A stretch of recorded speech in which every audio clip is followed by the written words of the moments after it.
Hey everybody, and welcome to The Void, a show dedicated to filling the void between being an employee and becoming self-employed.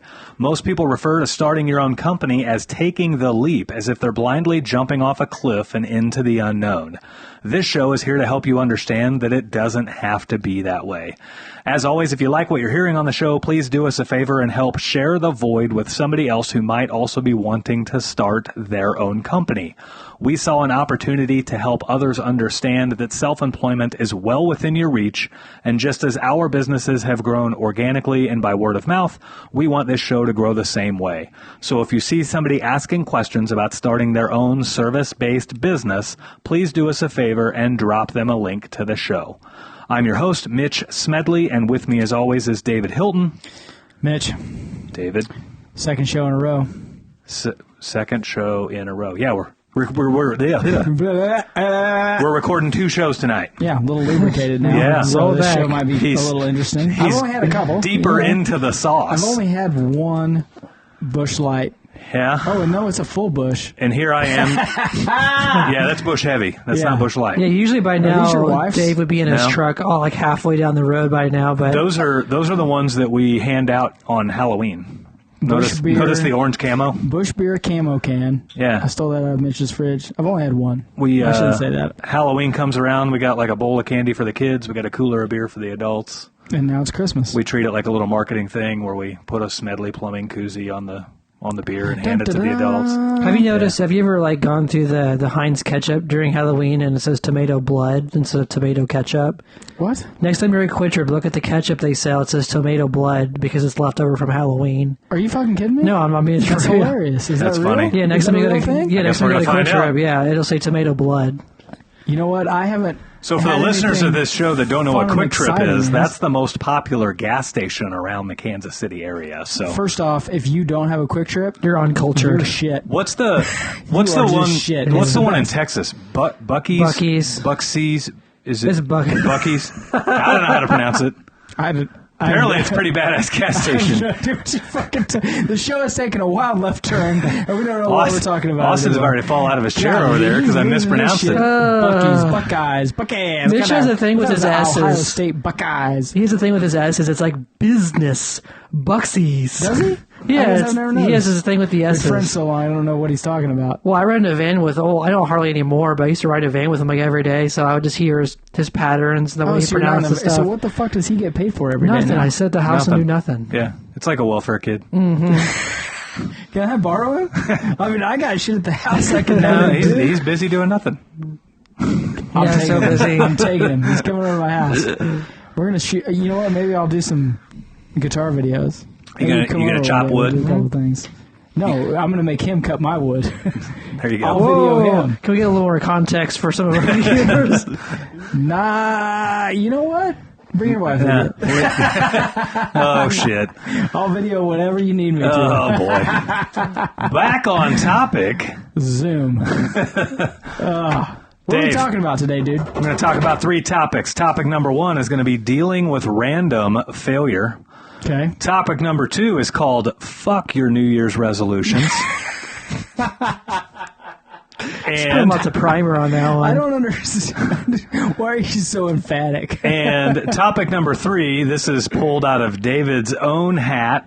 This topic is Mitch's wife owns his ass. Oh, yeah, she does. Do you want to start with that? What do you want to start with? Let's end with that one. How about that? Okay. I'll have another couple of drinks, then we'll get right into it. Nice teaser there. Yeah. They got to stay to the end. Let's do some background or some premise about topic 1, dealing with random failure. Where this came up from was the Chiefs. Travis Kelce with the Chiefs recently had 2 weeks ago. Yeah, 2 weeks ago. Recently had a very poorly timed fumble, which is very out of character for Travis Kelce. We ended up losing that game. He put a lot of that onto his shoulders. Which he should have. Yeah, he should have. Right, man. I mean, there was plenty of other issues in the game, but first off, that whole mentality of that one thing didn't cost us the game. Yeah, it did. Yeah. Okay, that's just like, I didn't pay my taxes and they shut my company down. But that one thing, no. it was that one thing. That one thing was you had to pay your taxes. Right. It was a bunch of little things that added up to it, but it was one thing. Yep. Okay. How we do one thing is how we do everything, right? Right. So, yeah, he lost the fumble. They lost the game. He owned up to it, which he should have. Yeah. And I got mad. He's going to be the greatest tight end in the history of the NFL. Yeah. That's where he's headed. Yep. Okay. And he fumbled and he lost the game. It's in the past, right? Yeah. It's over. Well, if you own up your Still the mistakes, best. then you're able to then, once you, like, rock it, you can also take credit for that, too. Yeah, like a loser, if he fumbles and loses the game like it's his first year, It's like he's cut. it's either like they're the guy who's either cut like immediately. it's the guy who are always like, oh, it's like they lost or we win. You know, it's like No, when you're a superstar, you can say, "No, I lost. I lost that game for us." yeah. Yep. And that's, I mean, that teaches everyone something. Yeah. Everyone on the team is like, "Oh man, he just came out and said, no, I did it." Yeah. because it And makes they're all thinking, "Oh, you know what? I can't do that. You know, because I'd get cut, or you know, I'd do this, and the coaches are going to stand up for me." No. You can come out and say that. People respect that. Yeah. And we've kind of lost that in this culture. Well, Yeah. it makes your successes that much better because if you're not the one failing, and then there's like nothing to come from. It's kind of like what the Biden administration did, where it's like, oh, the gas prices aren't our fault, but whenever they're going back down, oh, we did such a great job. It doesn't mean anything. Right. Yeah, it means something when you. That's you're exactly loser. right. That's just loser mentality, right? When things are going wrong, you blame other people, but when things are going right, you take all the credit for it. Yeah. Every organization has had that loser in the organization, and everybody knows who that is. Like, you're probably listening to this show thinking, yeah, that was. You know, it's always like a Brian, right? Like, oh, it's fucking Brian. It's either like a Brad, you know. It's like the funny that you douchebag chose names, that. like Brad, It's funny Brian. that you said Brian. Well, you know, any name, like right? There was like the Royals. I think it was Buddy Bell was their manager, and one guy came out and he was like, "You know what? Screw." But he's obsessed with losing. Because that's all he would talk about. Right. We lost because of this. We lost because of that. We lost, lose, lost. Well, that was his mentality. Was being a loser. Right. Eventually, you have to come out and say, we're done losing. We're going to start winning because of these factors. Right. And we're going to turn the corner. But no, he got fired and should have been. I don't know if it was Buddy Bell. I don't think that's his right name, but Right. This episode is brought to you by Field Pulse, the official field service management software provider of The Void. Field Pulse allows you to organize your customers, your employees, your jobs, and your revenue with ease. Field Pulse is the perfect option no matter if you're a business of 1 or 100, and their plans start at just $99 a month. Check out the link to Field Pulse in the description of this show. So, Travis Kelce came out, and it was actually on his podcast that he does with his brother, and they were talking about it, and they were talking about, like, what do you go from here? How do you where's your head at, and all this stuff. And I'm paraphrasing because I can't remember exactly how he said it, but he basically said, aside from, like, squeezing the hell out of the ball, he's not going to change anything. Because if he put too much focus on never fumbling again, it would ruin him as the, like what you said, the guy on pace to be the best tight end in NFL history. yeah. It would ruin, like, he would not be as adventurous. He would not be as creative because all of those things. His focus would be on holding on to the ball. Exactly. And he even said in that, I'm not going to practice. Like he said, I will make a mental note this week to hold on and, do it. But I'm not going to make that my sole investment at practice to do that all the time because then that just makes me that guy. Yeah. And I'm not that guy. Yeah. I don't fumble. I'm the best. Yeah. And so I'm going to, this week I'm going to just make sure that I'm conscious of it and then I'm going to move on. Yeah. And that's the whole point. That's why we bring it up on the show. The whole point is don't focus on the negative things. Right. Focus on the positive things. Yeah. Okay? Make the correction and move on with your life. Yeah, and so, like, for Travis Kelce, what is he, 5 straight 1,000-yard reception seasons? 7. Okay. 7. Get your facts right. So He goes to every game. You should know. Damn. Oh, Damn. That's my arrow at Mitch. I was waiting for. I had that one. That's the downfall of going to every game is you don't get all those stats. Yeah. No, you're not at home sitting on shit. you're not sitting on your ass at home watching the games, which is frankly what I do. Yeah.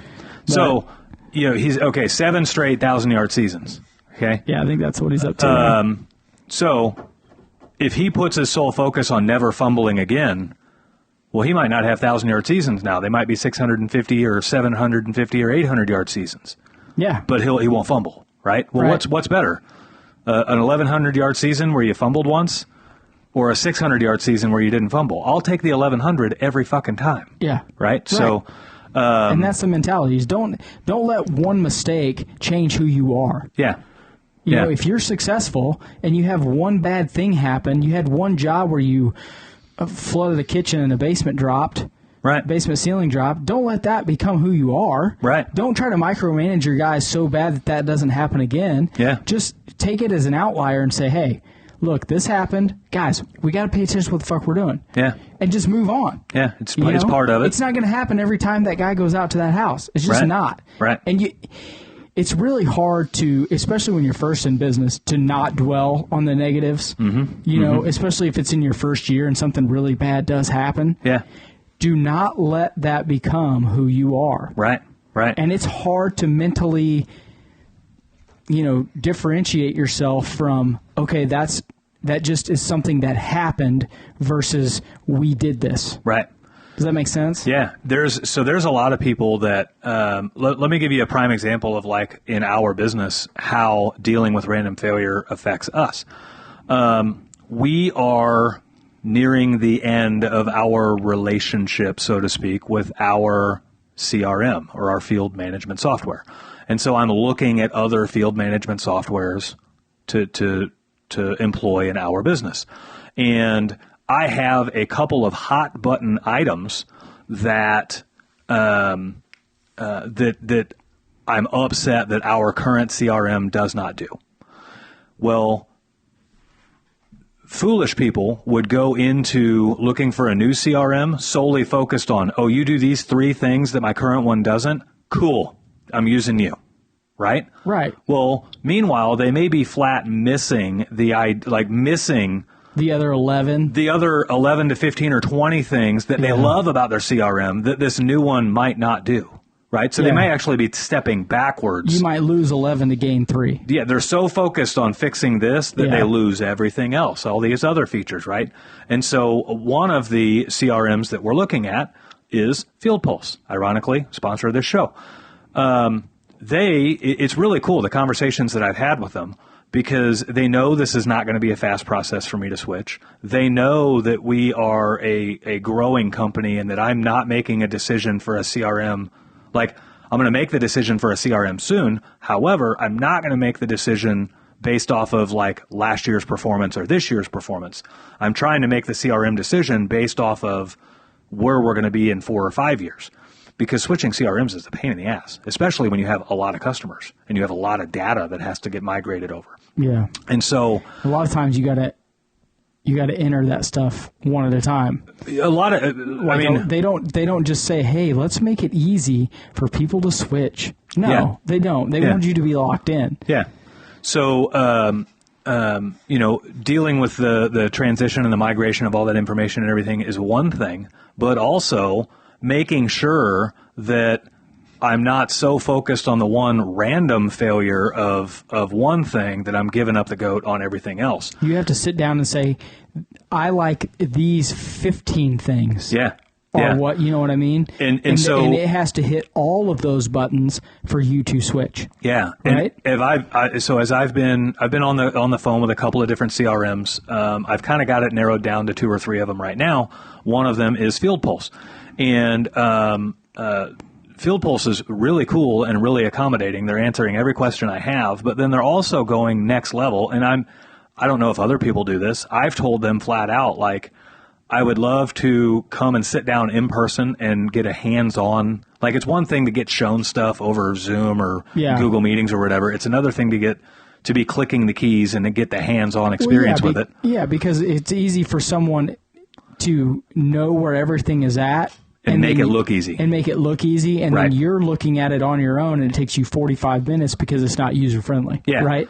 Also, too, I'm getting set up to go visit somebody in the field that's already using Field Pulse, so I can actually see it not from the Field Pulse side of things, but from the user side of things. How they're using it. I'll go sit with a company. Their pros and cons. Yeah, I'll go run a call with a technician and see how he navigates his tablet. I'll go sit with the office and see how they input calls. I'll go sit with the bookkeeper and see how they handle the reconciliation of the money and the inventory and everything else. And you're actually seeing it used in the field rather than kind of the sales pitch side of things.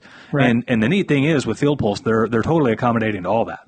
So here in like a week or two, I'm going to be down in their office, like checking it out with them, and then they're in the process of finding a customer for me to go check it out for too. And that's why we're going to let them sponsor the show. Yeah. Yeah. I shouldn't say let them. Be gracious that they're. I mean, we're glad they're going to be sponsoring the show. Yeah. Right. For us, it's great, but we wouldn't let them do that if we didn't think that they had great customer service right off the bat. Exactly. Before we even know, the ins and outs of their customer service. Let's be honest, what we talk about on the show all the time, customer service. Customer service. That's what we're based on, customer service, and how your company works with people and how you're part of the community. That's the number one thing, right? Yeah. And so we, as Dave was saying, Field Pulse came to us, and they, ironically, it just kind of happened at the same time that I'm looking for a new CRM. They came to us and said, hey, we might want to partner up with you guys and do something. And I'm like, hey, ironically, I'm looking for a new CRM with our company, right? And so outside of all of that, it's me looking for a CRM has gotten to see the full experience of what you get when you're shopping for one and everything else, and how well they take care of you and everything else. And so their customer service is like second to none, which is awesome because I pride ourselves on customer service. Yeah. And so, we'll get to learn a lot more. Like, I've seen all the tutorials. I've been through hours of tutorials with them and everything. But I'll get to see it hands-on here real soon and go from there. So pretty sweet thing. We wouldn't recommend it to people that listen to the show if customer service wasn't their number one thing. Yeah. Right? Like, rest assured, if we have a sponsor of this show, it doesn't necessarily mean we're using that person in our businesses, but it means we would if we had the opportunity or if things worked correctly, right? It was so stupid. We didn't think we were going to bring it up like this soon. Right. We thought it was going to be a couple more weeks, but just kind of sometimes things happen. But they're going to start sponsoring the show.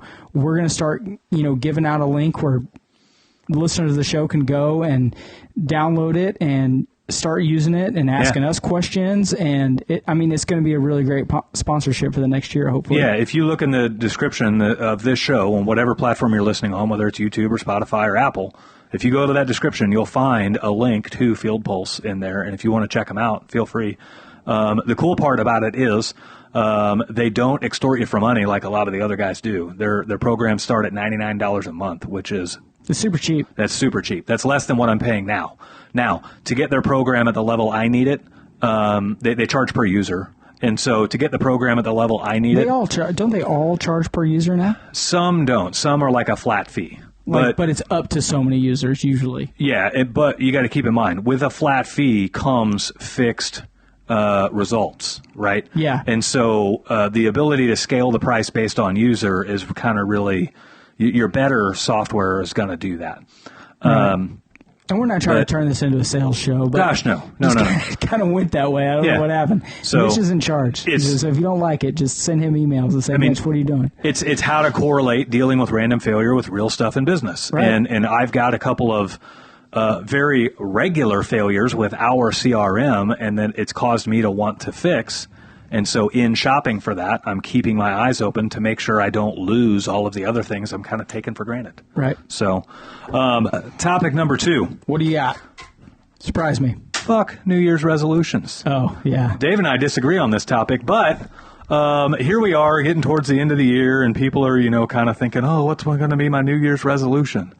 I am of the mindset that if you are the type of individual that puts a high and heavy weight on New Year's resolutions, you have probably never successfully achieved your New Year's resolution.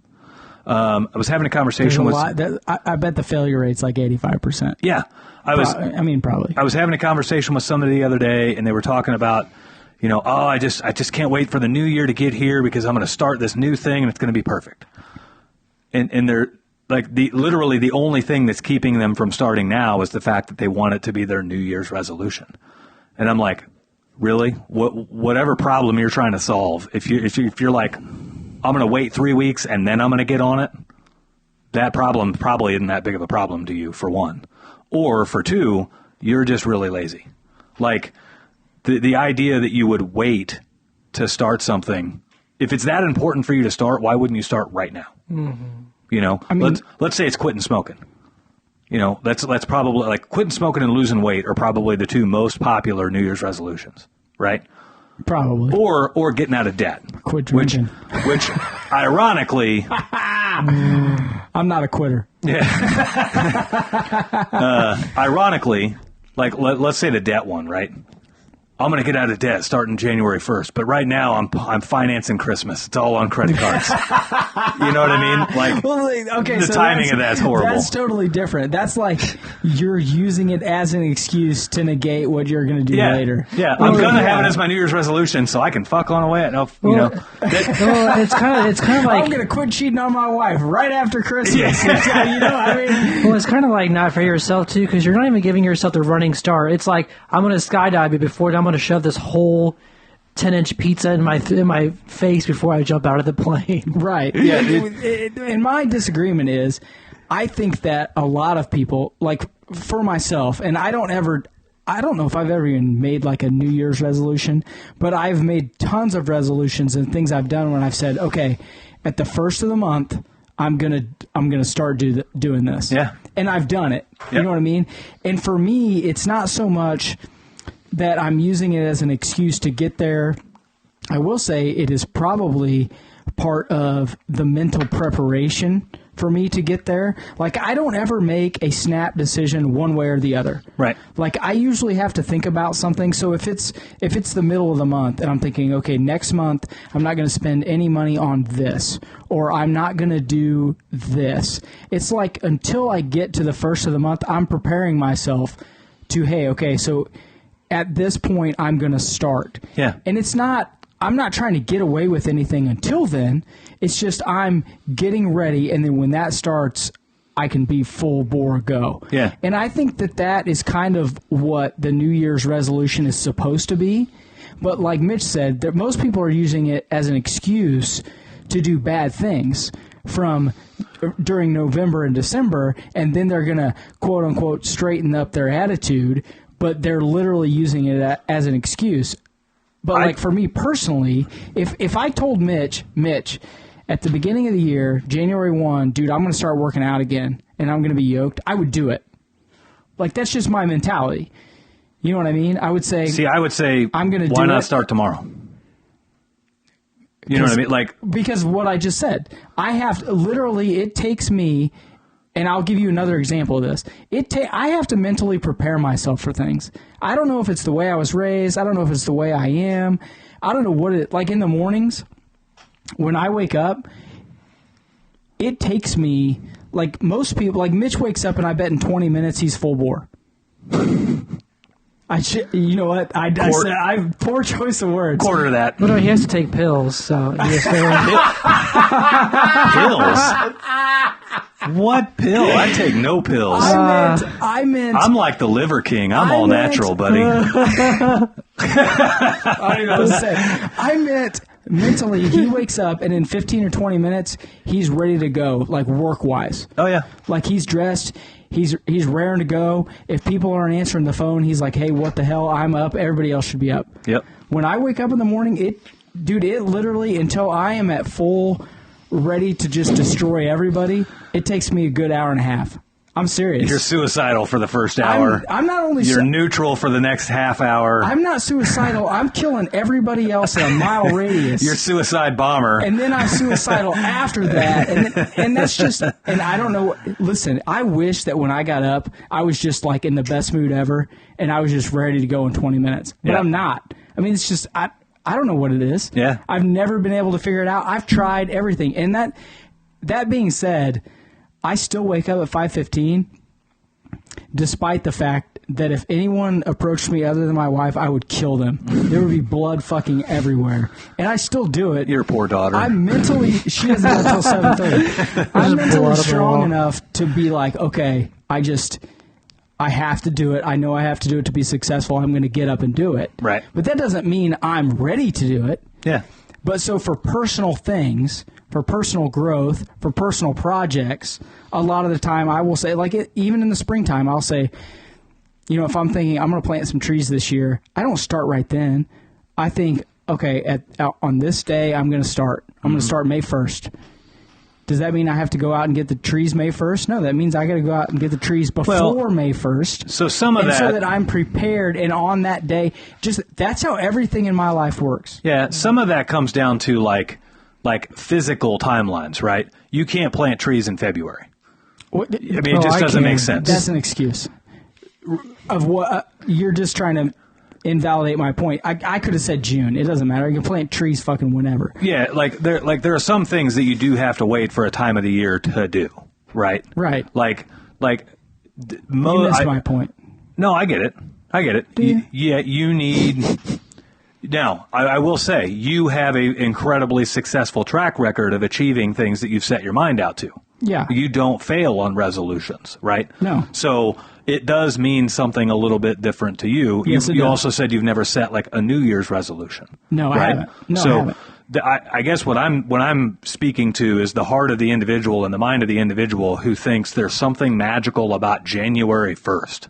Like, I'm going to quit smoking. Well, how about you just quit now? But I need those last 2 packs, bitch. It'd probably be a lot easier to not smoke on January 1st if you had a 2-week head start.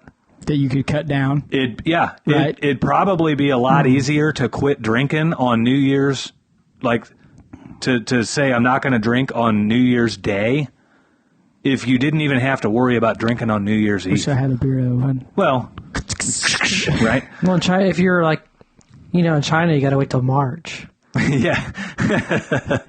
Imagine China fucked up. Imagine if you end up dying of lung cancer because you're just well, I was gonna wait till January 1st, but the smoking you did in December is what killed me. Well, so they can prove that. Here's what's crazy about you look at old I had this conversation the other day. This guy's way crazy into fitness. I mean, way crazy into fitness. And he was hitting me up about all this water purification, and he has an HVAC company, but they're dabbling a little. A lot of HVAC companies will cross into plumbing when they do water heaters because they're doing furnaces. They'll do a water heater and stuff like that. Well, it's because plumbing's super easy. Oh yeah, it's totally easy. So not as easy as AC. Come on, bro. I can do both. I don't know what you're talking about. That's a double in my own house. I got we, all 3 on my fucking belt. Are we all just going to flip our dicks onto the table here and see whose is bigger? I gotta make sure I'm shooting arrows. I gotta turn the camera off. I can win this one. Yeah. So a lot of HVAC companies will incorporate all this stuff. Well, then he texts me out of the blue and he's like, "Hey, what do you guys do for water treatment? We're looking at these systems and all this stuff." And the systems that he was looking at, I know the companies that sell them, and it's very, very high pressure, schemy, sleazy water treatment stuff, right? Mm-hmm. And so I told him flat out, you don't need to do that. If you're wanting to get into anything in our area, all you really need is water softening and reverse osmosis filters. That's really about it. And I explained the whole spiel to him, and he's like, "Yeah, you seem pretty passionate about it." And I'm like, "Well, I'm a realist, and I'm just saying... This is what I've seen, dude. This is what I've seen, and there's nobody who's spent the $10,000 on those high-dollar water purification systems that has 5 years from now said, oh, this was the best investment ever. There's nobody that does that, right? They get duped into buying it once by somebody who tries to convince them that the water they've been drinking for all 45 years of their life is going to kill them, even though it's never killed anybody else. And now all of a sudden you need this, right? Yeah. So anyway, he launches into this whole thing about how he's big into fitness, and he's way deep into, I'm removing this chemical from my body, and I'm all about keeping this chemical out of my body. Fluoride makes you soft, man. Yeah, it was just all this stuff. And so I said, I'm like, I got a feeling health is important, right? But look at the old population of the world. the elderly population. You don't see many obese elderly people. But there's a whole lot of elderly people that are smoking. There's a whole lot of 90-year-olds that have been smoking for 70 years, and they're still kicking. Yeah. I don't think smoking is that big of a killer. I think obesity is a giant killer. Well, yeah, people in like South Africa like just drinking mud water, and they live for forever. So just like they're fine. I'm not going to say anything because smoking kills a lot of motherfuckers. I mean, by no means is this an advocate saying like smoking is okay, right? I'm just saying. No, I think that the chemicals that they so they get tobacco out and they spray a chemical on it to strip all the nicotine and everything and all the shit off of it, and then that goes through another conveyor where they spray the right amount of nicotine on it. Mm-hmm. If they just let it be what it was, I think it would be a lot less harmful than the cigarettes that people are, you know what I mean? Yeah, they're trying to make it addictive, right? Right. And I think all smoking is bad. Yeah. Not that I'll have a stogie once in a while. Right. Yeah. Well, the plot hole of that statement is Smedley. I mean, I just, but I think people make a really big deal, like you were saying, about stuff that isn't that important. Right. You know what I mean? I know lots of guys that are super into fitness, and all they eat is protein, and they go way over the top, and they're crazy, and then they have a heart attack at 45 out in the softball field. No one knows why. Right. Well, maybe it's because you were jacked up on fucking chemicals, bro. I mean, you can't pretend like everything I'm going to do is going to propel me to longevity. Right. It just, sometimes you're overthinking things. I mean, everyone has that, and that's kind of my take on the fitness thing. Is like, I go to the gym a lot, almost every day, all that kind of stuff.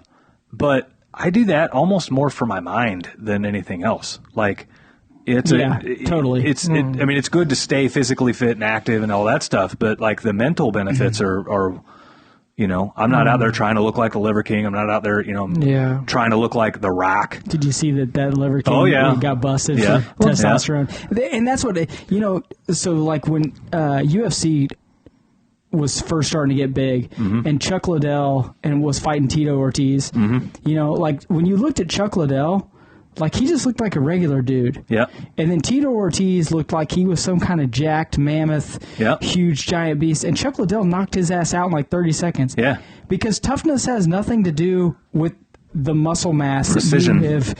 You know what I mean? Yeah. Being tough is totally different. Yeah. And that's what like old people that are 100 are. They're just tough as shit. Yeah. And certain people are a certain way, and you can't micromanage yourself to be that way. Yeah. You just either are or you're not. Yeah.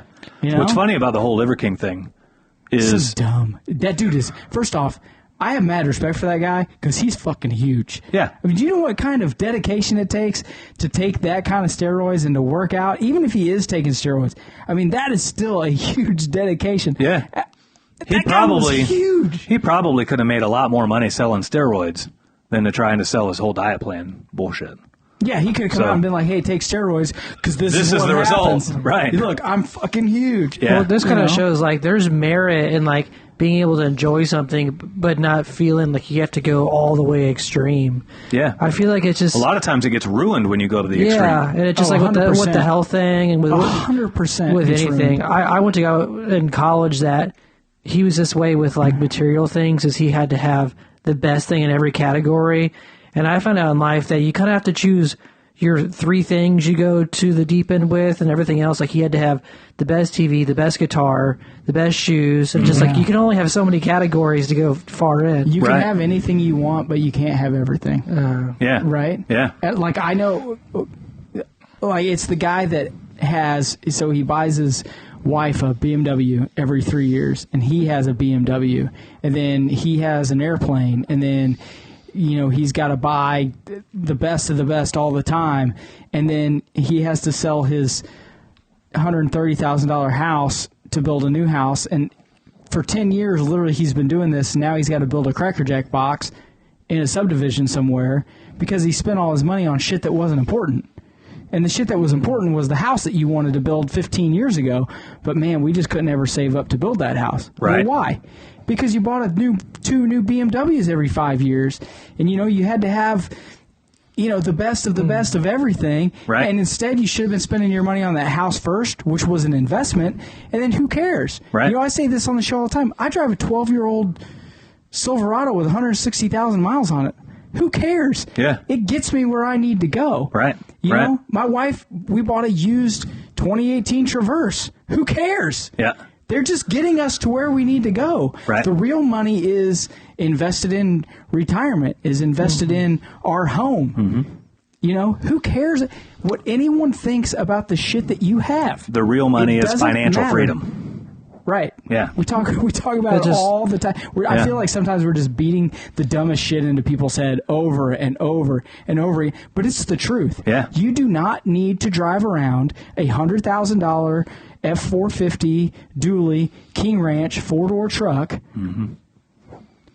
You're not dragging around a fifth wheel. You're not dragging around a backhoe. You're not. What are you doing? Right. Save your money. Buy shit that's important. Yep. Well, I just can't send my kid to college. Well, no shit. Right. You spent all your money on crap you didn't need. Yeah. Like for us, it's just like my thing is like camera gear. So guess what? Like we can't afford to go to Starbucks and get like the best coffee. So it's like Keurigs, and so Don't it's get me like started on like Starbucks. something.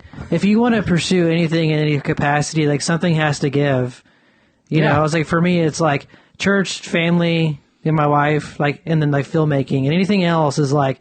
So it's like less money on video games, less money on coffee, less money like something has to give because it's not possible to spend money. Yeah, I can't everywhere. buy cool guitars anymore because Layla plays soccer. Yeah. You know, what am I going to do? I like collecting guitars. I have like 12. Right. Okay, I love all of them. I play them all. Yeah. I really like, except for this one because it's here all the time. I don't understand. You know, but I don't buy those anymore. Right. Because Layla plays soccer. Right. And for me, it's more important for her to have that than it is for me to have another piece of wood that doesn't mean anything. Yeah. Yeah. You know what I mean? The idea that you're going to magically transform yourself on one magical day of the year, New Year's Day, is just. I mean, we just got way seems, off of your topic, but no, I like it. I mean, It's like similar. The idea that you're magically going to flip that switch on that day Yeah. is silly.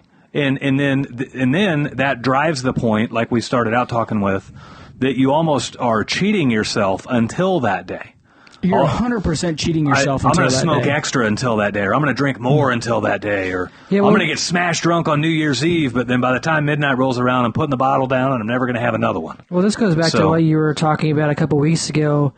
There's certain decisions that require multiple decisions. Like if you're a smoker and you say on January 1st, I'm going to quit smoking, but all your friends are smokers, you have a smoking addiction, you just can't. Like you're going to kill yourself if you say I'm just not going to smoke. You're going to be sweating in your house. So it's like, well, that's the friend thing that we talk about all the time. Yeah. You got to fix if more you have things. 4 friends that are millionaires, you're likely to be the 5th, right? Yeah. If you have 4 friends that are smokers, you're likely You're to likely be to be the fifth. Right. The same Right? thing with like spending money is like if your friends are like out spending money, or if you're in a situation where it's like maybe you need to learn how to cook or find some sort of meal plan that works for you or whatever. Just like if you're not setting those things up, just say, okay, I'm going to spend less money on food. And January 1st comes around and you've done nothing to. Yeah. To me, So it's the like, situation. like if you're going to quit smoking and you're planning on using, a patch or Chantix gum or something like that to quit, well, maybe you spend these last couple of weeks of the year. Let's Saving go. up, Let's go getting it. buy some Chantix. Let's go see if that actually does calm the craving. And that's what I was talking about. Like, Yeah. I need It's a time to preparation mentally mode. prepare, Right. right? Yeah. Like, I'm going to quit on January 1. Yeah. As he opens the bottle. I'm not. Yeah. Well, for me, like, I feel like for me, I get anxiety and get stressed if I choose a specific day. So for me, like, It's easier for you to cold turkey it. Well, no, for me, it's easier to just do it randomly, like, and I'll make decisions just randomly and stick with it. It's like the weirdest thing. I'll be like, I'm going to start cleaning my car. Little steps for that. Like, it'd be easier to say, hey, like what I was doing the other day, when you take your dog out, walk a few extra laps. Right. Start with that or Right. something. So for the and- guy that wants to have a New Year's resolution of like, I'm going to get fit and I'm going to work out and I'm going to lose weight, right? Don't wait till January 1st and then hit the gym hard and heavy. For one, the gym's a fucking nut house after January 1st. I bet it is, right? yeah. But outside of that, like, spend these last couple of weeks of the year going for a walk around the block, getting yourself ready to hit the gym, right? Spend these last couple of weeks of the year learning how to shop for healthier food, learning how to cook healthier food. Like, that shit just doesn't happen overnight. It actually is a process to take yourself off of fast food. You can't just quit because then you're like, well, I don't know how to cook anything, or I don't know how to cook stuff that's healthy. Yeah, it took me like 3 years to get really like decent at cooking, and I'm so glad. For me, it's why I say it's random is like I'll work towards something good, like in a general direction, and it'll pay off, and I can look back and say, "Oh, I'm glad I did that. I'm glad I learned how to cook." Right. And there was no light switch moment, right? So let's say I'm trying to think of some of the other ones. Let's say you're trying to get out of debt, right? Well, you don't have to wait until January 1st to stop being dumb with your money. Like, literally right before Christmas is a great time to stop being dumb with your money. Don't buy shit for people that they're going to forget about in 2 weeks.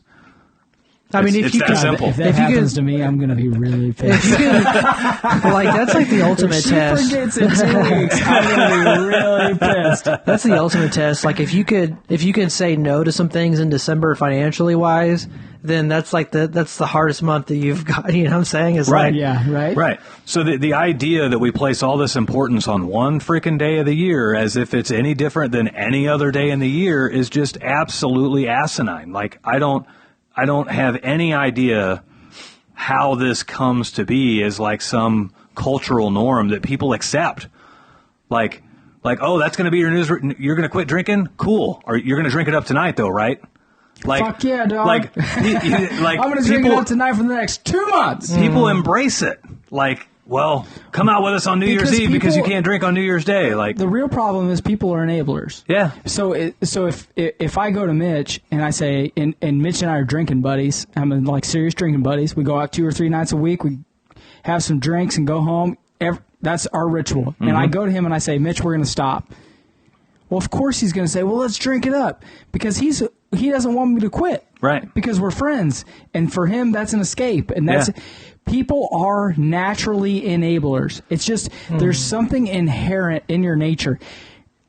The only way that anyone can quit anything or anyone can start anything or anyone can become great at anything is they have to overcome their own mental insufficiencies. Yep. They have to be able to say, I am going to fucking do this and no one is going to stop me. Right. That is the only way it happens. It doesn't matter what it is. It doesn't matter if it's drinking. It doesn't matter if it's eating. It doesn't matter if it's spending money.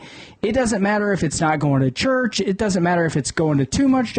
It does not matter what it is. If you cannot mentally do it on your own or through having maybe going to therapy and having a mental coach, which could be a friend or an actual therapist, to help you get there, you can't do it. Yeah. Unless you decide, I'm not going to do this or I am going to do this. It doesn't matter what anyone says. You're not going to do it. Now, It just is what it is. Here's the business correlation to screwing over New Year's resolutions, and it's a farce. In business, in business, you start to realize there's places that you want to be, there's results you want to have, there's levels that you want to get to. You'll lie to yourself, and you'll tell yourself you don't know how to get there, when the whole time you know exactly how to get there. You just know exactly how much work it's going to take, and you're avoiding that work. The results that you want are hiding behind the work that you're avoiding, and you know exactly how much work it's going to take to do it. You know exactly what it takes to get to that level, and you're choosing not to do the work. Very similar to New Year's resolutions. You know exactly what it takes to lose weight. You know exactly what it takes to quit smoking, quit drinking, be financially free, or whatever the case may be. You're choosing not to do it. And so when you put all that importance on that one day, you're kicking it down the road. You're procrastinating. You're saying, I'll be better tomorrow. Well, greatness has a thief. And the thief of greatness is good. Good robs from great every day out there, right? So the moment you say, I'll try to do that tomorrow, I'm good enough today, well, you just robbed from your ability to be great tomorrow and from today. So if there is indeed something that you want to get done in this world, if you want to quit smoking, you want to lose weight, you want to bulk up, or whatever the case may be, do not wait till New Year's Day. That might be the best thing you've ever said on this show. The fact that because I do that, and I know that I do that. Yeah. Like, if it's something around the house, and I'm like, I have to do that, and I don't do it, it's because I know it's a lot of work. Right. And I think that especially the older we get, the harder it is for us to do those kind of things because literally you've been around the block. Right. Okay, I worked service all this week, or I did new homes all this week. I'm exhausted. I know what it took to get those things done, and I know how hard it's going to be to get to the next level at home to do these things.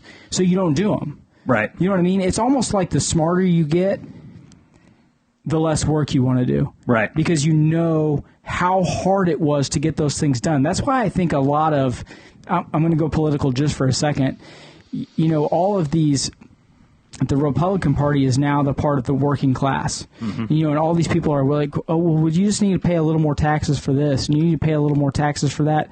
Well, I don't want to because for me to get that money, I had to work a whole lot harder than someone who sat in an office. Yep. So I don't want to give that money up because I know for me to get more of it, I have to basically work myself the fuck to death or have worked myself to death to get to this level. Mm-hmm. You know, I wasn't sitting around on a computer to make my money. So it's harder for me to just let go of it. Yep. You know what I mean? Yeah. I think that... Man, that was a really good point. People are very eager to spend, right? They don't realize that fortunes are made from not spending. Right. And so if you want to become wealthy, you first have to learn how to not spend before you're going to become wealthy. Once you're wealthy, you'll realize that spending money in the right areas or investing money in the right areas is actually very helpful, right? But it all starts with learning how to not spend, learning how to not have the fanciest of everything, right? Yeah, you can have anything you want, but you can't have everything type of thing. That's right. You can have anything you want, but you can't have everything. Yeah. Even Elon Musk can have anything he wants, but he can't have everything. Right. He can't go buy China. Yeah. You know, he can't go buy Europe. Right. I mean, he can have a lot of things. He has a lot of money, but he can't have everything. Right. And too, I think, like, I see it as, like, obviously, like, I've never drinking alcohol or drink. It almost looks like, he's like, I see it as, is that a real thing? Yeah, I've never drinking. Why do you think he passes on your whiskey offers all the time? Yeah, I don't drink. Well, because frankly, it's okay. I mean, it's tough stuff. So this is an observation. First off, I have a greater respect for you right now. Yeah. I say that to say this is, like, from the outside, drinking is... It's not just an act it's like a whole culture. So I think if you're a drinker and you want to really stop, hang out with someone like me or someone who's never drinking because it's like a whole like lifestyle can be built around drinking. Yeah. Like instead of going to the bar, go see a movie.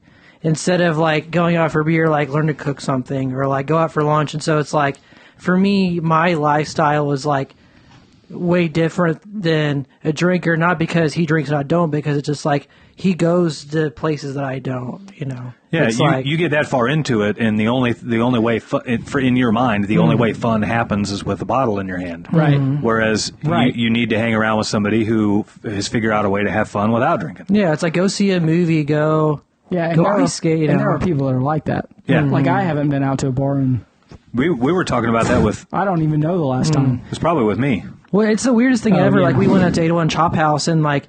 The guys got up every 45 minutes to go smoke. I'm just like, what are they doing? There's food here. All you guys smokers? Mm-hmm. A lot of it. So just really for me, it's from my worldview is like you kind of almost every one of them. If you kind of use social pressure against you, like put yourself around people to where if you're doing something you want to quit, you're the only one doing it. So it's like, you know. Yeah. Yeah. That's true. I mean, it just comes out to a specific level of discipline to pull that off. And in my view, if you're willing to wait until a certain day of the year to do that, you're just a pussy.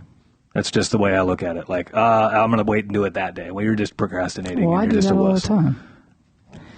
Hey, next YouTube video, Mitch and Dave, bare knuckle. Mitch's oh, shit. Yeah. He called me a pussy on the show. That'd be a stubborn festival there. What are we going to do? Would there be 4 people out there watching? All right. So before this show, Dave was busting my chops. What are we talking about? Because refresh my memory. We recently, my wife and I got her a new car. Oh, yeah. And we flew to Chicago to get this car and then drive it home. Yeah, because we couldn't wait. That's a... we couldn't look around a little bit longer. That's a... How long did you look? I'm making my point right now, by the way. 2.5 weeks. Woo! Yep. Looked for 2.5 weeks. Yep. So, Whoopity freaking do. Dave is under the impression that this was all my wife's doing. He doesn't believe me that this was actually all my doing. First off, I'm not under the impression of anything. I know the facts. Oh, really? Yes, I know the facts. So, about 8 months ago. Because I know for a fact that like 2 nights before you went, your wife came up here in the middle of the podcast and was like, I need you to be available tonight. Yeah. Because we have to talk about this car because this is the last opportunity and we have to get this car. Yeah. And you only looked for 2.5 weeks, which tells me what? That she owns your ass. No. So. Yep. 8 months ago. Do you pay her to be your secretary? Yeah. Does she answer the phone 5 days a week? No. Because why? Because she's so busy that she had to have help? Yeah. Because she owns your ass. We all know the truth, buddy. So about 8 months ago, to give you some perspective here on this car. Oh, okay. Give me some perspective. I love you. Danielle's car was having all these problems. Some popcorn. Danielle's old car was giving us all these troubles. It's just a piece of shit. It's not a piece of shit. Because it was an $8,500 Ford Fusion. It had some shitty ass wheels on it. Ford makes some shitty wheels for a Ford Fusion. Fucking wheels, bro. I've been through 4 sets of wheels on that car, and none of them hold up. So we were chasing down a vibration on the car. I'm handy, so I'm trying to figure it out. We get the tires. One of those people that's driving like it's barely moving. She's like, man, it's got a vibration, Mitch. No, I mean, this was... We got to get a new car, Mitch. No. Yeah. Mitch, this was legit. Mitch, at home, vibration's good. On the road, not so much. We go have the tires rotated and balanced, vibration's still there. Have them checked to see if the wheels are bent, because that's a common thing on this car. Is it from her curbing tires, or they just have crap wheels? It's from hitting any, like, you hit a black spot in the road that looks like a pothole and that wheel bends. Like, it can't handle. You can't buy steel wheels? I don't know if you could for that car or not. They're just aluminum's all you could get? Yeah, and it sucks. Stop it. So, well, it's not as bad. I have a friend that has a church. If he gets, like, anytime he gets in an accident, he just buys a new car. Like, he never, like, goes and gets repaired. Well, that's just a big accident. But so 8 months ago, I'm like looking all over for, I'm replacing the shocks and the struts in the back, and I'm replacing motor mounts, like anything that could be causing vibration. This car's got over 100,000 miles on it, so I'm like going all ham into this, right? When you say vibration, what do you mean? Like, you're driving down the highway and it's freaking shaking the steering wheel and it's shaking the seat and it's shaking everything. Okay. So my truck does that. Yeah. I don't give a shit. What's the thing is, like, mine's like a 2012 Honda Civic, like, and it looks like, what's the vibration? Is it still this? fine. Like, I'm shaking the desk for people that don't know. Is it this? Yeah. So this is my point. She owns you. It's barely shaking this much, and you literally are spending 2 hours a day looking for shocks and tires and wheels and the thing you just bought her in 20,000 miles, 25,000 miles, 50,000 miles, it's going to be doing this. No, it won't. It's going to be fucking vibrating just like this. And you're going to be, what are we going to be doing? We're going to be getting a new car, ain't we? For my story, I've said about 3 sentences here. Because I am the one that has valid points to make. Given your track record, like 3 accountants, how many videographers? We're going to be on 3rd videographer. For the record, I've told Mitch we don't need that. All we have to do is put the board right here, and I can just hit play. Next podcast will be just like a cell phone propped up. Okay, guys. I got a camera, bro. 8 months ago, I'm in the middle of chasing down vibrations in this car, and I'm texting my wife photos of Jeep Grand Cherokees. I'm wanting her to buy a Jeep Grand Cherokee. And 8 months ago, she's like, it's the shittiest car ever. I'm not buying one. They're ugly, blah, blah, blah, blah, blah, right? And I'm sending her the nice ones, the SRTs, the fancy one, like all around the board. And she's just, no. Well, then, like a month ago, she hits another pothole in the road. And it's like, I've hit this, it's on Adams Dairy. I've hit this pothole 1,000 times. Doesn't bend my rims. Bends the rims on her car. It's just, that car's got the weakest rims ever. Steel rims. So, it freaking egged the thing out. Like, you're driving through a parking lot and that wheel was like wah wah wah. And so she calls up to the wheel repair place and they're like, hey Danielle, like they know her, like, because that car just bends rims left and right. And their computer says, bitch that hits curb too much. Like, they just say, Do you want to buy some more blinker lighter fluid? Yeah, she got like customer of the month 4 months in a row. Blinker So, you know, here I am texting her more pictures of that car or the, you know, Jeep Grand Cherokees because she wants like an SUV, but she wants a small SUV, and that's kind of a Jeep Grand Cherokee. And so, and I like the way they look, and I've seen people, like if you get one with a V8 in it, I've seen people put superchargers on them, and I'm like, hey, they can make them pretty fast, right? Maybe you should just get a Mustang. Get the fuck over it.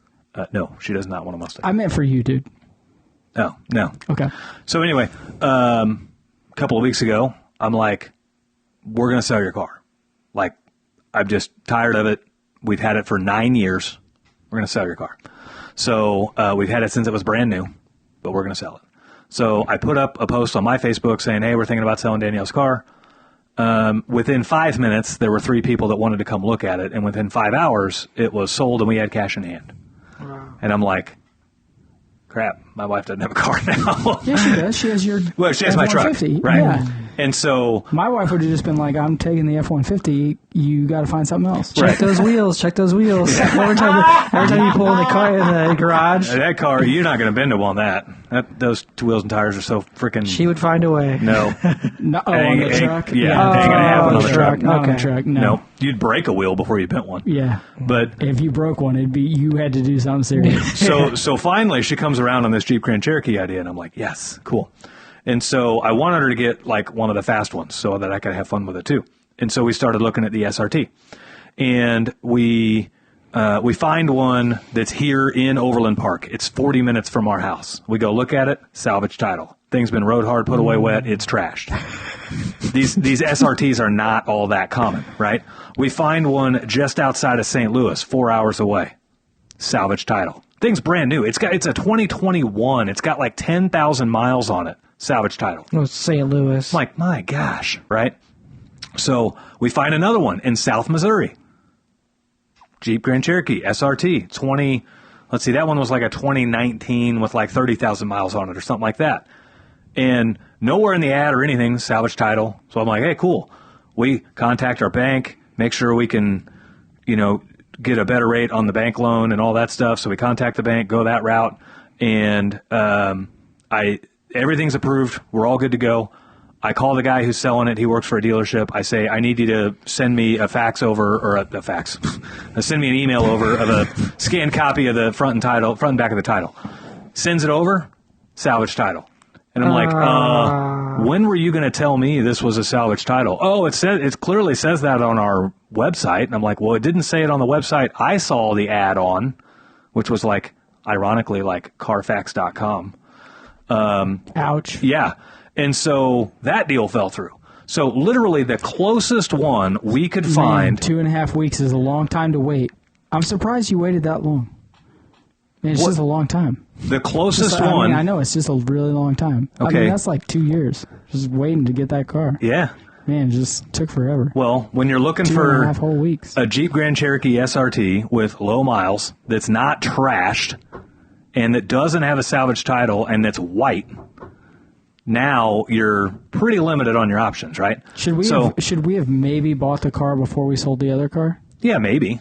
Okay. Possibly. Are like SRT owners only drug dealers? Is that why they're all salvaged? I think it's probably drugs and maybe auto theft rings. No, it's because insurance is a fucking scam, and you wreck the car and it does $5,000 worth of damage, and they just say, it's totaled. Yeah. And then to get the car back and then get it put back together, now you have to have a salvage title, even though the frame's not bent. Yeah. It's complete fucking horseshit. And now the resale on it's garbage, which. And I don't mind buying one. If I know I'm going to keep it for 15 years, I don't give a shit. Yeah. And here's the bullshit part about it. You go buy, like, you can get insurance on a salvage title vehicle, but it costs you an extra $100 a month simply because it had $5,000 in damage in its history. Yeah. Right? It's ridiculous. Yeah. It's so stupid. It's easier to, I don't know how they do it, but you can get a car a new VIN number. I wouldn't even. To me, that's too much work. People do it. I don't know how it happens, but like they do it for like big diesel trucks. Mm-hmm. Someone will buy one that's salvaged and completely rebuild the whole thing, and they'll get a new VIN number for it. Set it on a new frame or something. I don't know how they do it, but if we could figure that out. Yeah. So this one was the closest one that we could find. Within 2.5 weeks. Okay, yeah, closest one in 2.5 weeks. You're just trying to get him to bust, aren't you? I'm just pecking away at him. Well, like a woodpecker. Let's just say, what's going to change in 2.5 weeks? Like, if I wait an extra month and a half, I might be able to find one that's an hour away instead of Chicago. Well, meanwhile, I went a month and a half without a car. Like, the price is not going to drop much. The quality is not going to change because this car was like, the car we got's great quality and everything else. So at that point, it's literally a 1-day effort to fly to Chicago and drive home, right? So it's a 1-day effort, so no work for 2 people. It's a flight ticket. I got the time. I put in the work. I got the time off. Well, and you don't need the car. Well, you drive the Smedley plumbing van. Yeah. You do not need 3 vehicles. Yeah, well, yes and no. I can't load the whole family. I can't load both boys legally in the Smedley plumbing van. I do from time to time, but not legally. If you guys need to switch, she can take the plumbing van. This is the benefits of being successful. I can have 2 cars and not feel bad about it. No, right? that's not the whole. That's not the point of the podcast. The point of the podcast is your wife owns your ass. This was nothing of my wife. So Is that why she came up here that day and was like, Mitch? No, you didn't see her whenever she was like mad furious. She came in, the first person she saw was me. We got a witness. And the look on her face was like, I thought I was in trouble, so I immediately pointed. I told her Mitch was over there because I was holding the camera. It was our toilet video. Everything was set up. We had like little burritos out and little things. By the way, that video is awesome. Yeah. But yeah, she came in. So I almost thought it'd be funny. Cycling. We have this problem. We have this problem in our shop. I pay for Wi-Fi in my shop, but I don't get cell service inside my shop.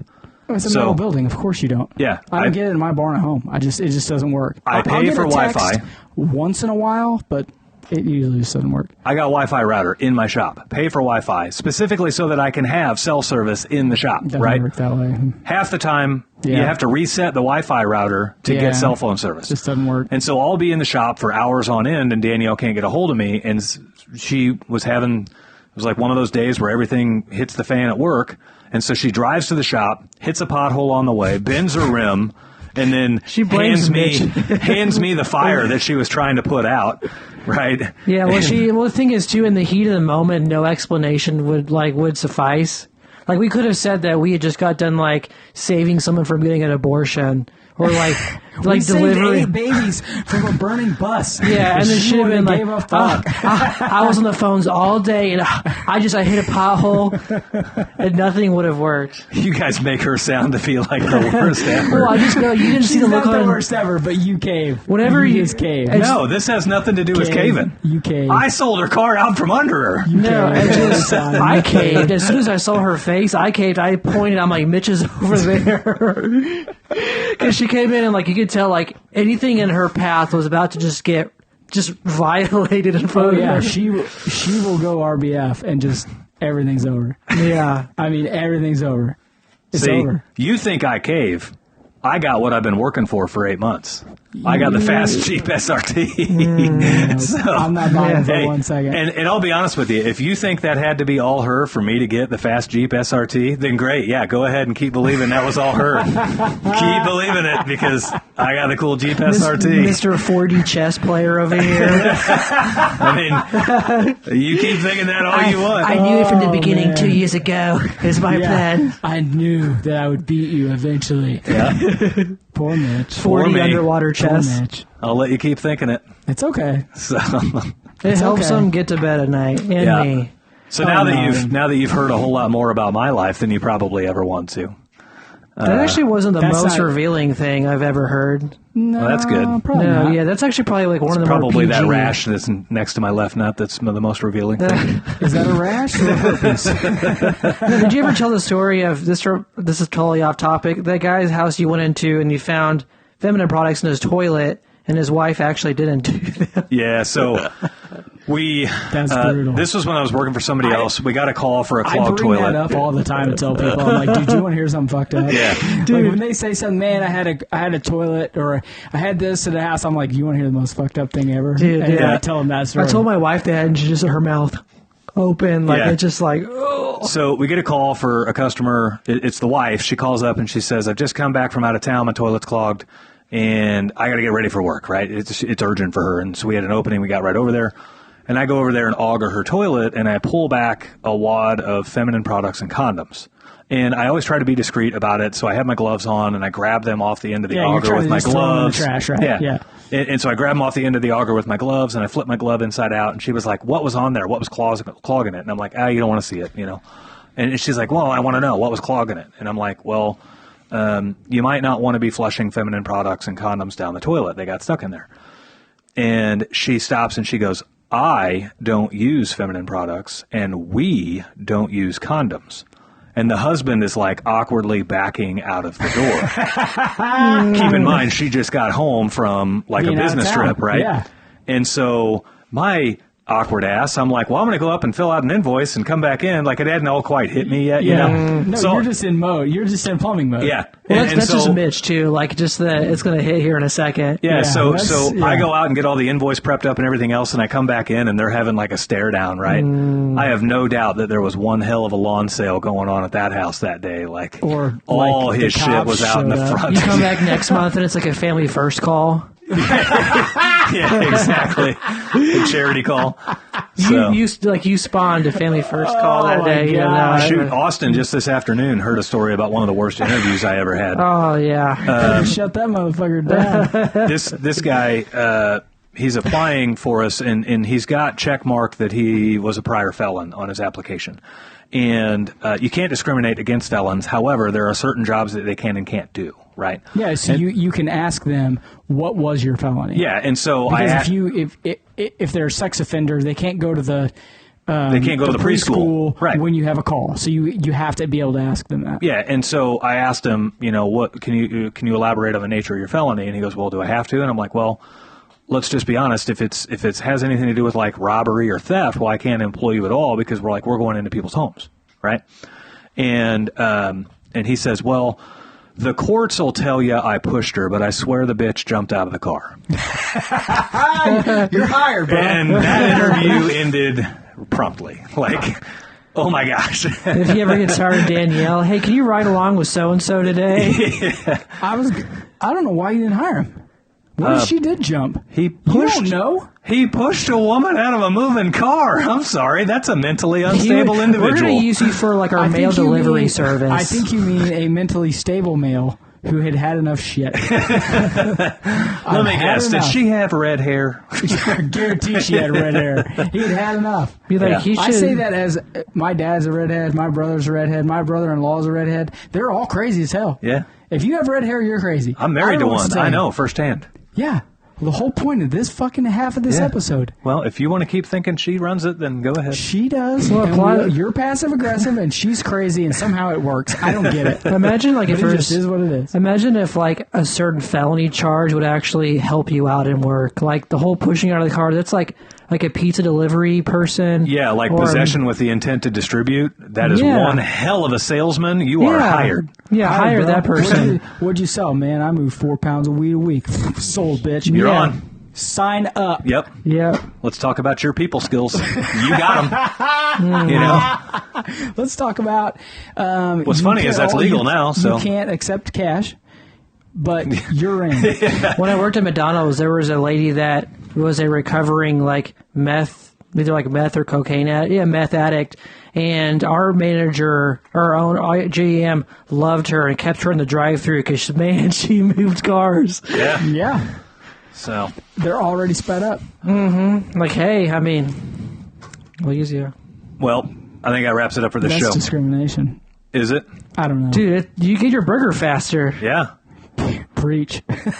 Like, hey, I don't care. I mean, as long as I have my burger, like, I want the meth addict in the drive-thru. You don't want the skinny chef at the restaurant. If the chef is skinny, you're at a bad restaurant. No, right? I want the fat guy. Yeah.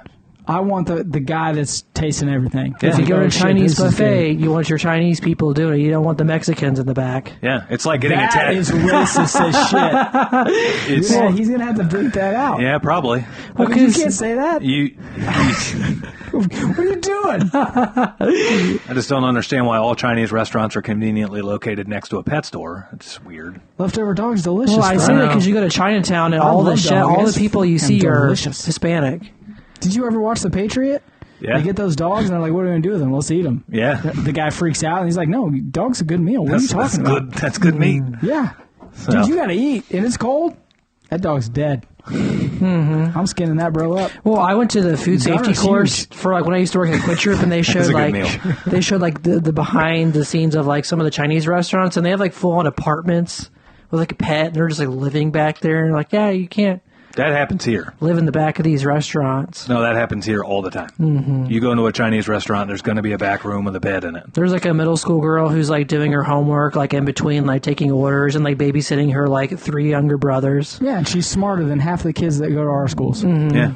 Because she's doing her homework. She's like programs the iPhone I'm going to get next year. She's more disciplined and has more work ethic, I'll tell you that. Mm-hmm. So. Gotta be nice to her. That about wraps up this show. We have to edit. Austin's going to have to edit the last 20 minutes of that fucking episode. If I have to edit that, you have to edit your Mexican catapult story. No, we're still selling churros at the border, launching illegal immigrants over. That's just happening. That's not racist. I'm trying to make money. This is totally different. I don't care that they're Mexican. Doesn't bother me any. It's just a positioning. Yeah, it's just I'm trying to make money. That's all. All right. Well, as this show fell apart here in the final minutes, if you guys like this show, if this show brought you value, if there was any good nuggets of information in this show, do us a favor and help share the show with somebody else who you might think would also love the show. So until next time, guys, we will see you later. Love you guys. Peace.